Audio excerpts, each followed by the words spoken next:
नमस्कार। अब तक की सभी समाचारों को लेकर आपके साथ मैं हूं सुखवीर।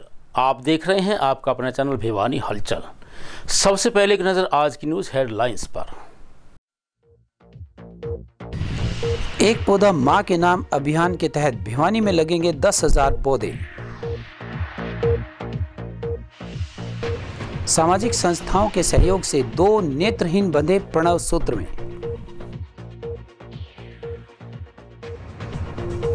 मच्छरों से होने वाली बीमारियों से बचने के लिए स्वास्थ्य विभाग ने चलाया विशेष अभियान।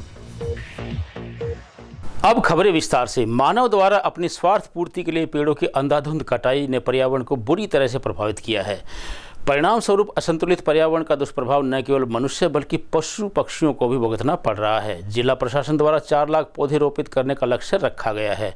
वहीं पर्यावरण संरक्षण के लिए प्रधानमंत्री नरेंद्र मोदी ने एक पौधा मां के नाम से अभियान की शुरुआत की है। भाजपा विधायक घनश्याम सराफ ने पौधारोपण करके वन महोत्सव का आगाज किया। सरकार द्वारा 75वें राज्य स्तरीय वन महोत्सव कार्यक्रम में पर्यावरण संरक्षण और प्रदूषण से बचाव के उद्देश्य से 2 महत्वाकांक्षी योजनाओं का शुभारंभ किया गया है। इनमें वन मित्र और एक पेड़ मां के नाम योजना शामिल है। वन मित्र गड्ढे खोदकर पेड़ लगाने के साथ साथ उसका संरक्षण भी करेंगे। इस कार्य के लिए उन्हें प्रति पेड़ के हिसाब से सरकार द्वारा 20 रुपये दिए जाएंगे। इसी तरह एक पेड़ मां के नाम योजना के तहत लोगों द्वारा लगाए गए पेड़ों को संरक्षण के लिए वन मित्रों को सौंपा जाएगा। इस काम के लिए सरकार द्वारा वन मित्रों को प्रति पेड़ के हिसाब से 10 रुपये दिए जाएंगे। विधायक घनश्याम सराफ ने कहा कि दुनिया में पर्यावरण प्रदूषण चिंता का विषय है। इस वर्ष हरियाणा में भी कई जिलों में तापमान 50 डिग्री सेल्सियस रहा, जिसमें लोगों को खासी परेशानी का सामना करना पड़ा। आसमान से प्रदूषण और धरती पर तापमान का निरंतर बढ़ना चिंता का विषय है। उन्होंने अपील की है कि हर परिवार कम से कम एक पौधा अवश्य लगाए। वहीं डॉक्टर राजेश वत्स ने बताया कि वन महोत्सव के तहत विद्यालयों व किसानों को 1.5 लाख पौधे निःशुल्क वितरित किए जाएंगे। इसके साथ ही उन्हें पौधे रोपित करने व उसका संरक्षण करने के बारे में भी प्रेरित किया जाएगा।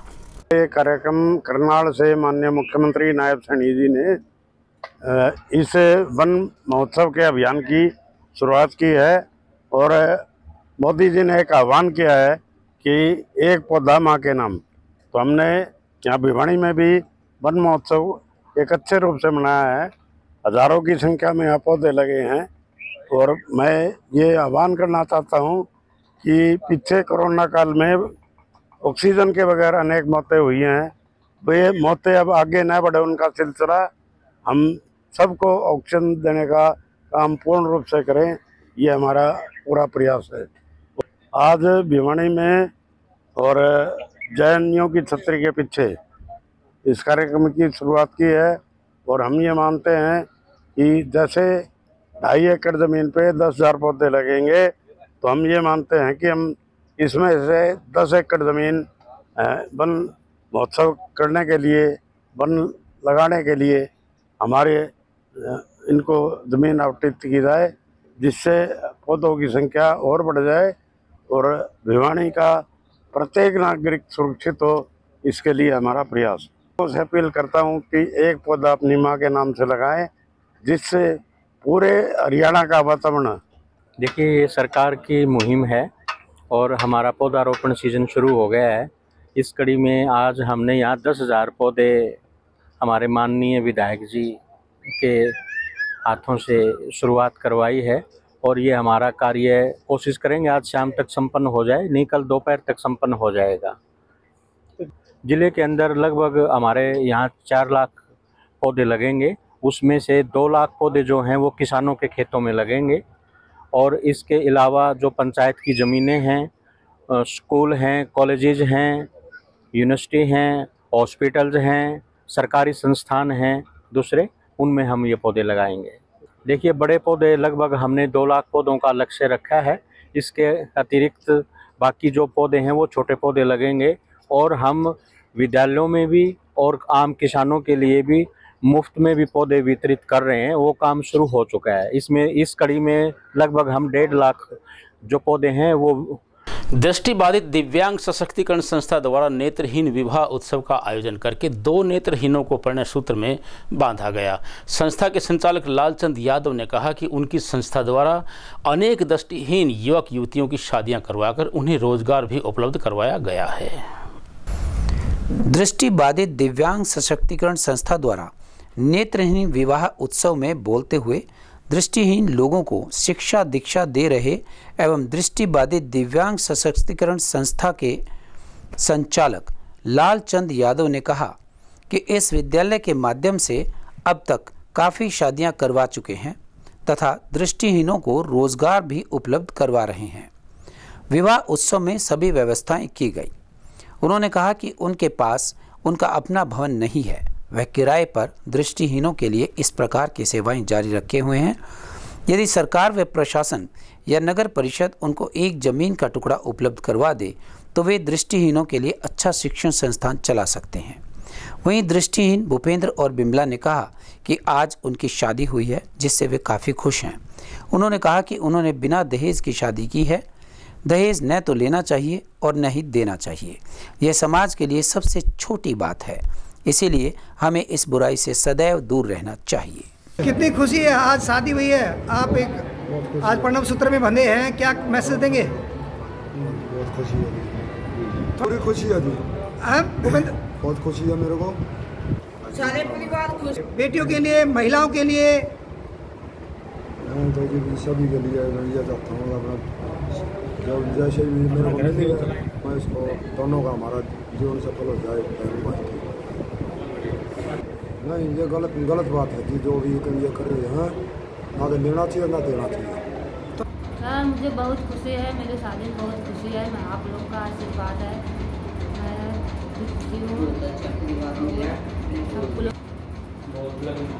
बोले शादी में बहुत लोग आए हैं, सबको हमारे प्रणाम है, हमारे आशीर्वाद सबको हमारे प्रणाम है, हमारे दूल्हे आए हैं सबको प्रणाम है। तो आज समाज के लोग आपको आशीर्वाद देने पहुँचे हैं, कितनी खुशी है। समाज के लोग भी आशीर्वाद देने पहुँचे हैं, सबको प्रणाम है मेरे तरफ से, मुझे बहुत खुशी है।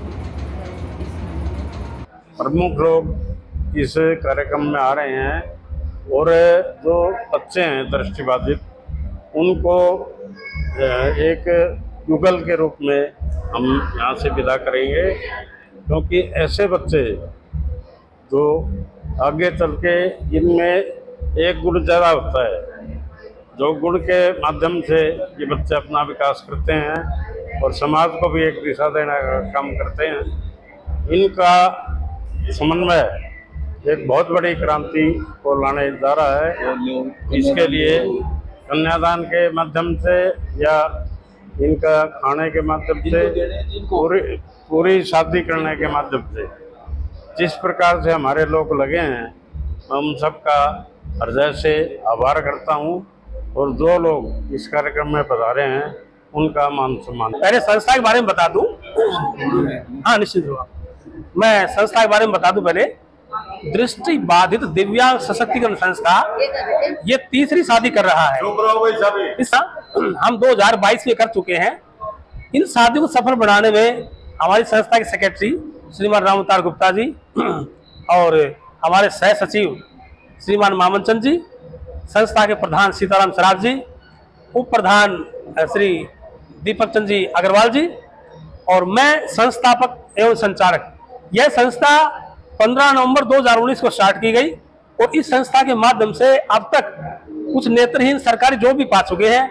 हम बेटियों की शादियां तो कर ही रहे हैं, इसके अलावा हम सब नेत्रहीनों को यहाँ से जोड़े की शादी हुई है। ये तीसरी शादी करवाई दृष्टिबाधित दिव्यांग जो संस्था है इन्होंने, तो यहाँ इसमें शामिल हो गए। बहुत ही खुशी अनुभव कर रहे हैं, बहुत ही ज़्यादा मतलब मन से बखान नहीं कर सकते, इतनी खुशी है। और भगवान से यही प्रार्थना करते हैं ये दोनों हमेशा जिंदगी में खुश रहें और सुखी रहें। बरसात के मौसम में मच्छर जनित बीमारियों में आम जन को बचाने के लिए स्वास्थ्य विभाग की टीमों के द्वारा जल भराव वाले क्षेत्रों की पहचान करके दवाइयों का छिड़काव किया जा रहा है ताकि मलेरिया, डेंगू व चिकनगुनिया की बीमारियों से जनता को बचाया जा सके। स्वास्थ्य विभाग के द्वारा जागरूकता अभियान चलाकर नागरिकों से अपने अपने कूलर्स, टैंकी प्लास्टिक के कबाड़ में एकत्रित पानी को निकालने के लिए प्रेरित किया गया। स्वास्थ्य विभाग का कहना है कि उनके द्वारा गठित 33 टीमों के द्वारा यह अभियान अक्टूबर महीने तक चलाया जाएगा। भिवानी शहर में स्वास्थ्य विभाग की 33 टीमों ने घर घर जाकर जागरूकता अभियान व खड़े पानी में टेमीफॉर्म की दवाई व काला तेल का छिड़काव कार्य शुरू किया हुआ है। इस बारे में जानकारी देते हुए अभियान के कोऑर्डिनेटर जगदीश कुमार ने बताया कि बरसात के सीज़न में मच्छर जनित बीमारियों से आम लोगों को बचाने के लिए जागरूकता अभियान चलाया गया है। इसके तहत पार्किंग एरिया, गमलों, टंकियों, फ्रिज, कूलर, खुले में पड़े कबाड़ व टायर आदि स्थानों पर पानी खड़ा ना रहे, इसके लिए घर घर जाकर लोगों को जानकारी दी जा रही है तथा बर्तनों व कबाड़ में भरे पानी को खाली करवाया जा रहा है। इसके अलावा जहां लंबे समय से पानी सड़क या गड्ढों में या पार्कों में खड़ा है, उस पानी पर टेमीफॉर्म की दवाई या काला तेल का छिड़काव किया गया है। स्वास्थ्य विभाग के अधिकारी यह कार्य कर रहे हैं। इस कार्य में कुल 33 टीमें लगी हैं, जिनमें 17 टीम वाटर लॉगिंग के क्षेत्र में तथा 16 टीम मच्छर ब्रीडिंग चेकर के रूप में कार्य कर रही हैं। स्वास्थ्य विभाग की टीम आई, मलेरिया डेंगू से बचाव बारे बताया गया। ठीक है, ये कहा गया कि भाई कहीं भी पानी 5-7 दिन से फालतू एक जगह नहीं रुकना चाहिए। ठीक है, और साफ सफाई का विशेष ध्यान रखें। हाँ, कूलर है, कूलर कोई भी ऐसा पानी का साधन हो जहाँ पानी रुकता हो, बड़ा है, कोई ड्राम है, कूलर है, उसमें पानी नहीं। सिविल सर्जन भिवानी डॉक्टर रघुवीर सांडिल्य के निर्देशन में हमने सारे सेक्टर 13 और सेक्टर 23 में हमारी स्वास्थ्य विभाग की टीमें लगी हुई हैं, जिसमें हमारे deputy civil surgeon doctor Rakesh Khatak ji, epidemiologist Shrimati Jyoti Kumari ji और हमारे तीनों स्वास्थ्य निरीक्षक सज्जन कुमार जी, सुनील कुमार जी और कुलदीप जी, और साथ में हमारे सभी जो स्वास्थ्य सुपरवाइजर हैं वो उनकी टीम जो 17 टीमें हैं वो सारे सेक्टर 13 और 23 में वाटर लॉगिंग एरिया को आइडेंटिफाई कर रहे हैं। और साथ में हमारी 16 ब्रीडिंग चेकर की टीमें हैं, वो सारी जगह पे जहाँ भी पानी खड़ा हुआ है वहाँ पे टेमीफॉस दवाई का छिड़काव कर रहे हैं। और साथ में जहाँ पे ये संभावना है कि यहाँ पे काफ़ी दिनों तक पानी खड़ा रहेगा, वहाँ पर हम काला तेल भी डाल रहे हैं ताकि उस जगह पे मच्छर अंडा ना दे सके और हमारे आसपास में मच्छर जनित बीमारियां पनपने की संभावना खत्म हो सके। इसके साथ में हम सेक्टर 13 के और 23 के सभी घरों में घर घर जा करके, जो खास करके बाहर पार्किंग का एरिया है या छोटे छोटे पार्क बना रखे हैं, वहाँ पे भी गमले, होदी, टंकियाँ, वाटर बोटल्स, पोट्स आदि को भी चेक कर रहे हैं। साथ में घरों में कूलर और फ्रिज की जो पीछे वाली ट्रे है उसको भी चेक कर रहे हैं और आम जनता को जागरूक कर रहे हैं कि यहाँ पे जो जैसे घरों के अंदर पानी की टंकियाँ हैं, ओदियाँ हैं या पुराने टायर हैं, फ्रिज की पीछे वाली ट्रे है, कूलर है या पक्षियों के लिए रखे पानी के सकोरे हैं, वहाँ पे मच्छर अपना अंडा दे सकता है। और उसके बाद में अंडा देने के बाद में लार्वा बनेगा, फिर पुप्पा बनेगा और फिर पूरा मच्छर बनेगा और वो अपने आसपास में आम जन को काटेगा। अब एक खबर चलते चलते, कांग्रेस और भाजपा के सामने अब विधानसभा चुनाव में टिकटों को लेकर बड़ी परेशानी आने वाली है। दोनों पार्टियों की टिकट को जीत का आधार माना जा रहा है। भाजपा की बजाय यह समस्या कांग्रेस में अधिक है। कांग्रेस की टिकट लेने के लिए हर विधानसभा क्षेत्र से 10 से अधिक टिकटार्थी लाइन में हैं। कांग्रेस के शीर्ष नेता अभी स्पष्ट इशारा भी नहीं कर रहे हैं तो सभी टिकटार्थी मान रहे हैं कि टिकट उसी को मिलेगी। राजनीति में ऐसी स्थिति को शुभ नहीं माना जाता, क्योंकि एक क्षेत्र से एक नेता को ही टिकट मिलेगी। तो जो लोग अभी से टिकट की आस पाले बैठे हैं वे चुनाव के समय पार्टी के लिए सिरदर्द बन जाएंगे। टिकट न मिलने वाले नेता या तो पार्टी प्रत्याशी का विरोध करेंगे या फिर दल बदलेंगे। ये दोनों स्थिति हर पार्टी के लिए अप्रिय रहेगी। जहां तक दल बदल का सवाल है तो भाजपा और जेजेपी दोनों ही इसका लाभ उठाना चाहेंगे। विधानसभा के 2019 के चुनाव में भी ऐसा ही हुआ था। जेजेपी ने अधिकांश टिकट बाहरी नेताओं को दी थी जिनको अपनी पार्टी में टिकट नहीं मिली थी, और जो अपने क्षेत्र के प्रभावी चेहरे थे उन्हीं के दम पर जेजेपी 10 सीटें लेकर किंग मेकर बन गई थी। निसंदेह जैसा कि अभी से सिस्टम दिखाई दे रहा है, टिकट वितरण के समय कांग्रेस और भाजपा में भगदड़ मचेगी। भाजपा सत्तासीन पार्टी है तो कांग्रेस का लोकसभा में बढ़ा वोट प्रतिशत आकर्षण है।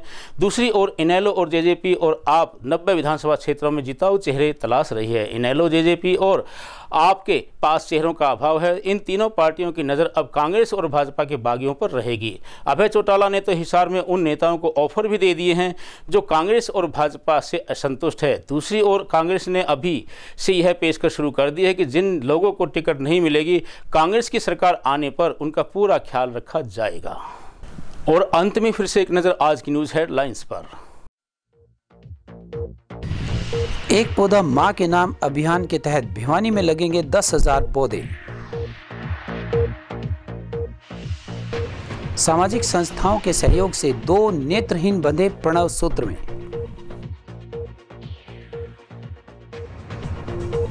मच्छरों से होने वाली बीमारियों से बचने के लिए स्वास्थ्य विभाग ने चलाया विशेष अभियान। अब मुझे दीजिए इजाजत। देखते रहिए आपका अपना चैनल भिवानी हलचल।